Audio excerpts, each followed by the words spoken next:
شو رايك؟ مش طبيعي. ايش رايك؟ والله وايد جامد ترى. ايش قايل لكم؟ مو بحسن اقعد هني بدل ما نروح السينما وندق سلف ونكشخ ودعايات يعني ابرك. والله معك حق، عشان كده جبت لكم الديفيديات دي عشان نختار منهم. يلا خذ. عبود من يجيب ديفيديات؟ ماتوا ترى اللي يبون ديفيديات ترى. اصلا عادي. زين، بما ان عندك اشتراك في امازون برايم، ليش ولو مره واحده في حياتك تشغل؟ حسفت اني قلت لك ما مو بحلو يا اخي، تضغط شيء يشتغل، تضغط شيء ما يشتغل وتشتري ما نتفلكس الكينج يا حبيبي، مو بهاي. نتفليكس ما عندهمش الفيلم ده صح؟ نتفلكس الله يسلمك عندهم اقتراحات حق افلام راعي الاكاونت على جوي، يبون لي الافلام اللي على جوي واشوفها احسن من واحد انا اعرفه يداوم في محل ديفيديات يجيب لي ديفيديات وافلام ما ادري من وين. ليش ما تشغل ابل بلس؟ ترى والله عندهم اوريجينال داتا. صح كلامك 100%، بس مو على كيفكم.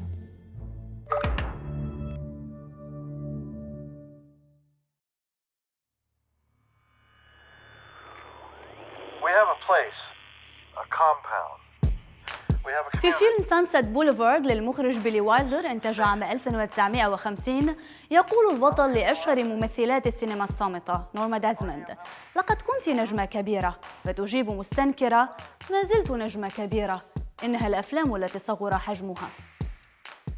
لكنها لم تتوقع أن تصغر الأفلام إلى حد يجعل مشاهدتها على شاشة بحجم كف اليد خياراً بديلاً عن الذهاب إلى السينما. أنا ريتا خان وهذا برنامج عن السينما. سنتحدث في هذه الحلقة عن سينما البيوت.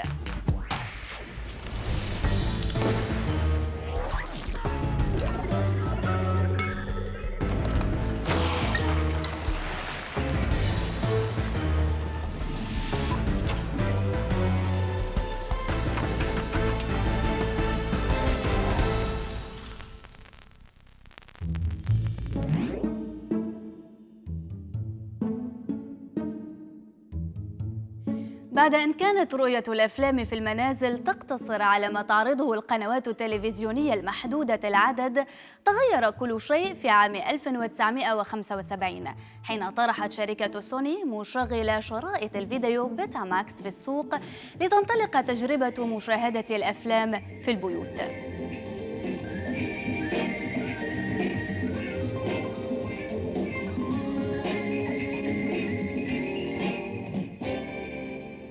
مع انتشار أجهزة الفيديو والانخفاض التدريجي في سعرها، زادت ظاهرة شراء نسخ من أفلام الفيديو وتكوين مكتبات سينمائية في المنازل وتسجيل الأفلام من التلفزيون لمشاهدتها في أي وقت.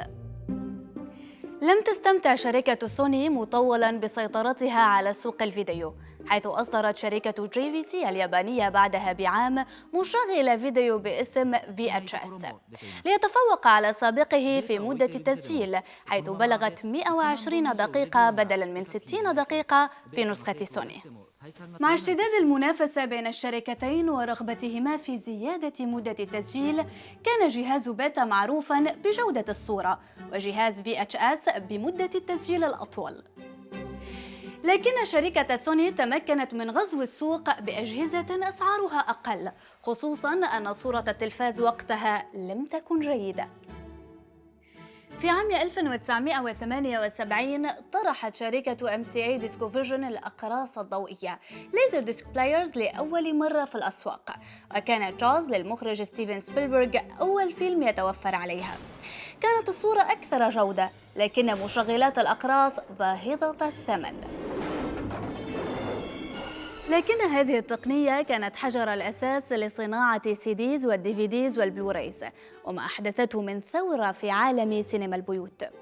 يرجع الفضل في اختراع أقراص الفيديو الرقمية في عام 1995 إلى 4 شركات: سوني، فيليبس، باناسونيك وتوشيبا. Is what happens when you watch DVD. It's a movie on a disc the size of a CD. The picture is twice as sharp as VHS.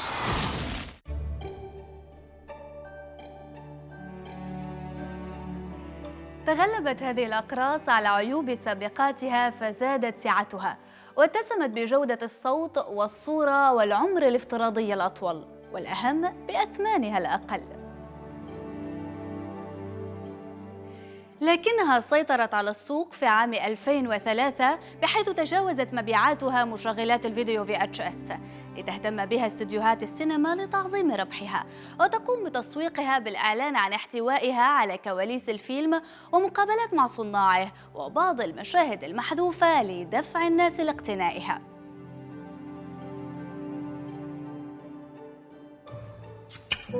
Why, Jimmy? Why are you still not renting your movies from the Netflix? Come here, sit في عام 1998 أنشأت شركة نتفليكس موقعاً إلكترونياً لتأجير الأفلام. بمجرد اختيارك فيلم ترسل إليك الشركة نسخة عبر البريد، وعليك أن تعيدها بعد 7 أيام بالبريد أيضاً. Without late fees. Then when you're done, look, prepaid envelopes. Return one, and they'll send you another movie from your list. It's easy. ومع ازدياد شعبية الموقع زاد عدد أفلامه وتنوعها برغم إحجام استديوهات هوليوود لفترة عن منحه أحدث الأفلام. وفي عام 2005 أسس 3 موظفين سابقين في شركة باي بال موقع يوتيوب، ومع تطوره تطورت تجربة المشاهدة على الكمبيوتر بشكل متسارع. في عام 2007 بدأت ثورة نتفليكس حين أعلنت عن بث 1000 فيلم من مكتبتها السينمائية البالغ عددها 70,000 نظير $5.99 تتيح لك مشاهدة 6 ساعات من البث الحي شهرياً، و18 ساعة نظير $17.99. وطورت تقنية ترشيح أفلام أخرى اعتماداً على مشاهدتك السابقة. زاد عدد مشتركي نتفليكس عام 2010 إلى 20 مليون، لتظهر بعدها شركات تقدم خدمات بث الأفلام عبر الإنترنت مثل هولو وأمازون برايم. وزاد قلق استوديوهات هوليوود من توسع نشاط نتفليكس، فألغت شبكة تو ستارز شراكتها معها عام 2011. شعر مؤسسو نتفليكس أن اعتمادهم على بث الأفلام المؤجرة لم يعد كافياً، فأصدرت مسلسلها الأصلي الأول عام 2013 House of Cards، ثم أنتجت فيلمها الأول عام 2015 Beast of No Nation بعد أن عرض في عدد محدود من دور السينما. Young men, wealth, we will not wait to inherit any wealth. We will not wait for them to come and give it to us. No, sir. We are going to take it. Yes, sir.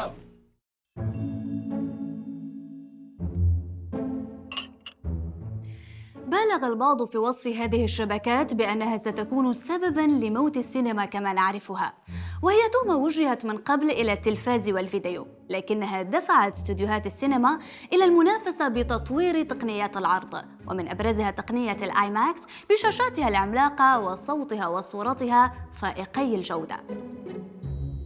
لكن ذلك التطوير ارتبط بأفلام الأبطال الخارقين وأدى لانخفاض إنتاج الأفلام الأخرى، فأصبح الجمهور يفضل مشاهدة الأفلام المتنوعة عبر منصات البث، ويذهب للسينما فقط لمتابعة أفلام الأبطال الخارقين ذات الميزانيات الضخمة. تمكنت خدمات البث عبر الإنترنت من تقديم أعداد مهولة من الأفلام من مختلف النوعيات للمشاهدة، نظير مقابل مادي شهري يعادل ثمن تذكرة لحضور فيلم واحد، وأعطت فرصاً لمخرجين مستقلين لم تكن استوديوهات هوليوود لتخاطر بإنتاج أفلامهم وتوزيعها. I got something wrong with me. That's the first thing to know. I got threads in my head.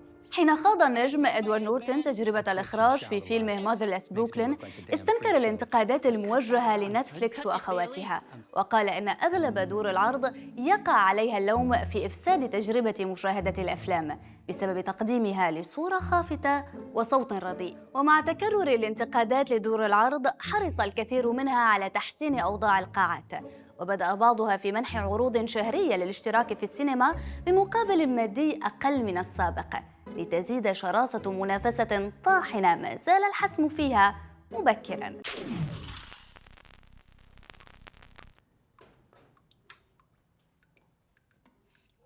قام المخرج المكسيكي ألفونسو كارون بتقديم أعمال مهمة مثل Great Expectations وفيلم Gravity الحاصل على 7 جوائز أوسكار.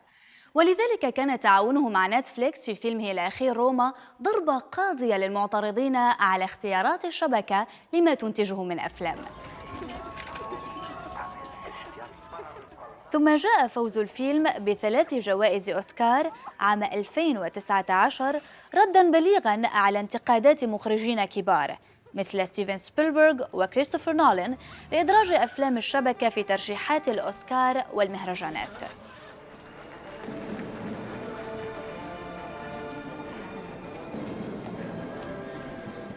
استنكر البعض احتكار نتفليكس لفيلم كوارون واقتصار عرضه على عدد محدود من الدور في أمريكا، في حين رأى آخرون أن موافقته على شروط الشبكة منطقية. فهل كانت ستوافق استوديوهات هوليوود الكبرى على إنتاج فيلم مستقل مصور بالأبيض والأسود؟ صرح كوارون بأن فيلم روما هو أول فيلم يتمكن فيه بشكل كامل من التعبير سينمائياً عن نفسه كمخرج، وهو ما رغب في تقديمه منذ البداية. صور الفيلم في 100 يوم ويومين، وأنفقت الشبكة $25 مليون على حملته الدعائية، وهو رقم تجاوز ميزانية الفيلم البالغة 15 مليون.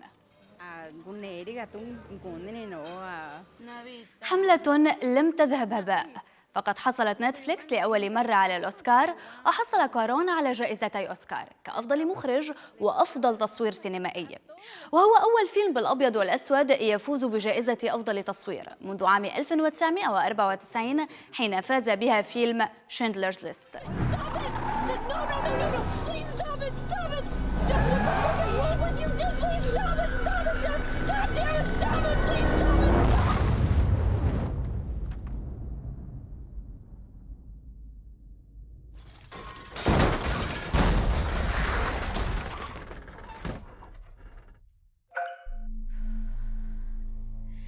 بعد فترة قصيرة من عرض فيلم بيرد بوكس للمخرجة سوزان بير، انتشر تحدي حول العالم ينجز فيه المشاركون مهامهم اليومية وهم معصوبو الأعين كتقليد لفكرة الفيلم، وهو نجاح يتمناه أي عمل فني رغم أنه يثير القلق أيضاً.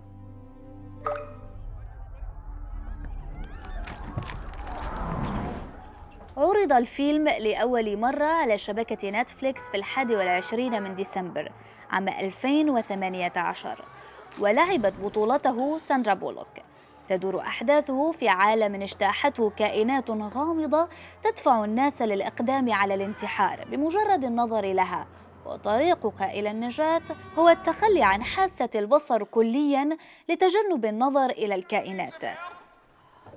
صرحت نتفليكس بعد أسبوع واحد من عرض الفيلم أن عدد المشاهدين بلغ 26 مليون من مشتركيها، وأن ما يقارب 45 مليون قد تفقدوا الفيلم قبل نهاية عام 2018.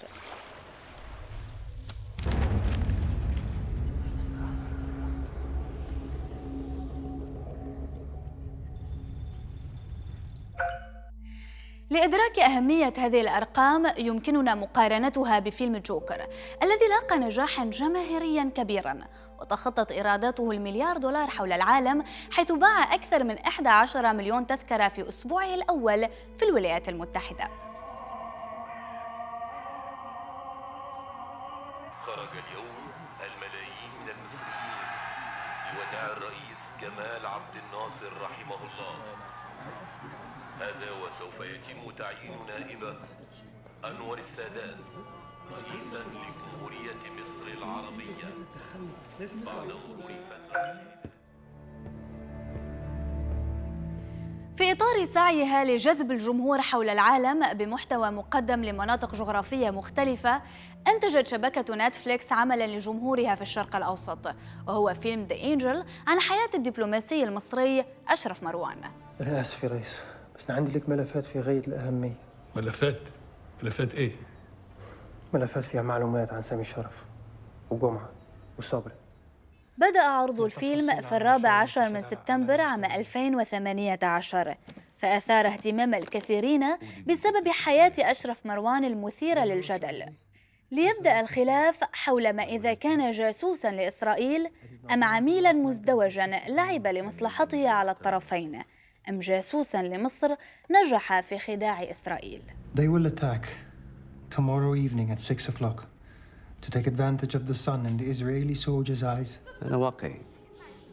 أعدائي مش حيمشوا لمكان. سيكون دائما في تعديل لحياتي.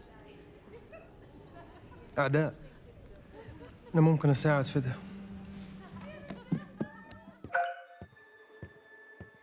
نجحت نتفليكس في اختيار موضوع مثير وبرعت في الترويج له، خصوصاً أن الكتاب المستمد منه الفيلم منع من النشر في مصر، لكنها أنتجت فيلماً ضعيفاً أهدر ميزانية ضخمة بلغت 12 مليون دولار وخيب توقعات مترقبيه.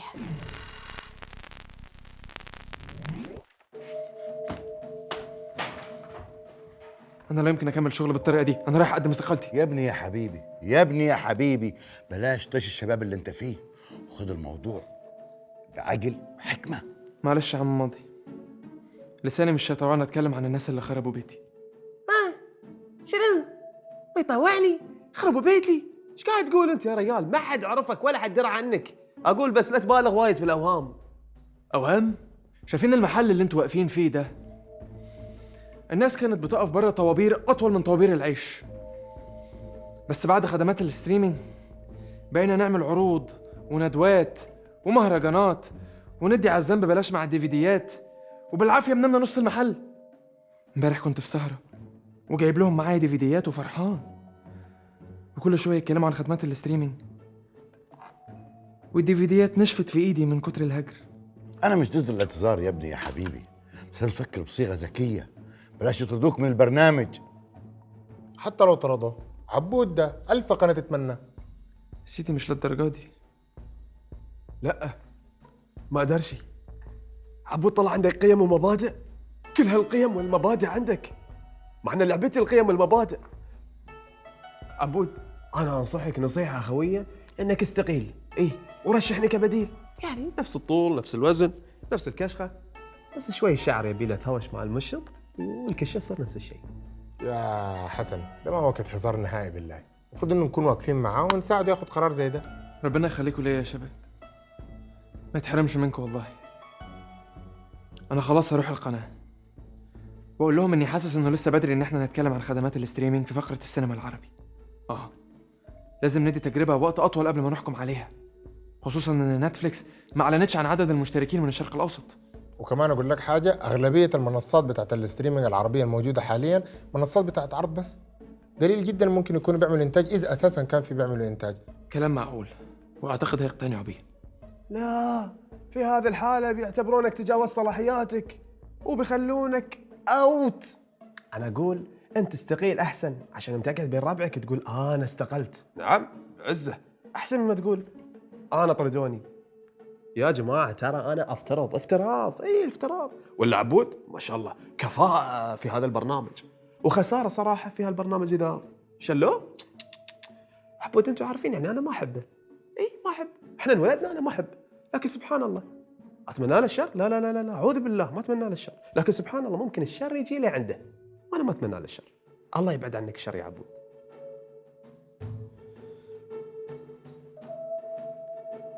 انا راجع.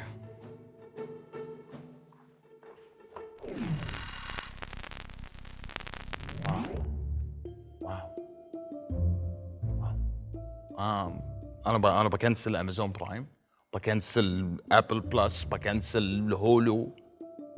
ايش رايك بالفيلم؟ شو من صدقك انت؟ شو ايش رايك بالفيلم؟ ترى ماشي حاله ترى. وانت؟ الفيلم وحش. لا والله فيلم خايس. فيلم خايس ولا الاشياء اللي جايبها ذاك اليوم؟ من يشوف دي في دي يا عبود؟ من اي بوابه تاريخيه فتحت شيء زمن وطلعت جهاز دي في دي وغبرت به وحطيت دي في دي وقاعد طالع بروحك، تسوي شيء انت؟ فيلمك خايس. عبود تعال ايش فيك؟ وين رايح؟ ايش فيك تقول لك شيء؟ مره ثانيه يجيب لنا في اتش اس الله يخليك.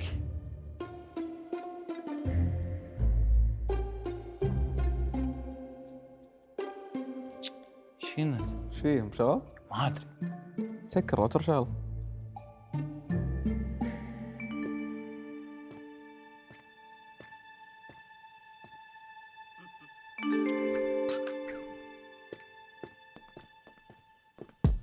برغم الجدل والهجوم والخسائر الناتجة عن المنافسة الطاحنة، يستمر انتشار منصات البث عبر الإنترنت، ويتواصل عملها على إنتاج الأفلام وتقديمها للجمهور.